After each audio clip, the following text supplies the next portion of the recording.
Hi friends, Tamil பக்கிக்கு உங்க எல்லாரையும் வரவேற்கிறேன். இன்னைக்கு நம்ம பார்க்க போறது அரசியிடம் பேச குமாரவேலுவை வரச் சொன்னது சுகன்யா. ஆனா பாண்டியன் கிட்ட வந்து மீனாவை பத்தி வேற மாதிரி போட்டு கொடுத்திருக்கா. மீனா தன்னை திட்டுறதாகவும் அவமானப்படுத்துறதாகவும் பேசியிருக்கா. சரி, மீனா வந்ததும் கண்டிப்பா பாண்டியன் சொல்லியிருக்காரு.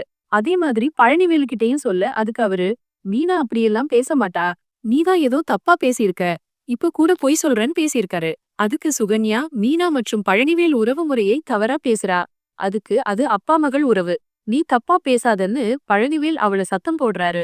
இதை எடுத்து பாண்டியன் தன்னோட மகள் அரசிய பார்க்க குமரவேல் காலேஜுக்கு போன விஷயத்த முத்துவேலு கிட்ட சொல்லியிருக்காரு. அதனால ஆத்திரமடைந்த முத்துவேல் குமரவேலுவோட கன்னத்துல அரைஞ்சு, நான் சொல்றத கேக்கலனா வீட்டை விட்டு வெளியேறிடுன்னு மிரட்டுறாரு.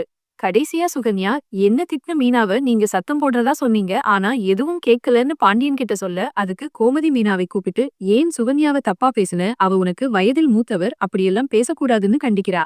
அப்போ செந்தில் அங்க வர்றாரு. அதோட இந்த எபிசோட் முடியுது. சுகன்யா தான் எல்லா பிரச்சனைக்கும் காரணம்னு மீனா தெளிவா புரிஞ்சுக்கிட்டா.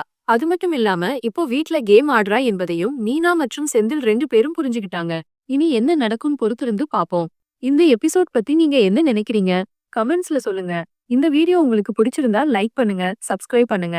இன்னும் நிறைய சுவாரஸ்யமான வீடியோக்களோட உங்களை சந்திக்கிறேன்.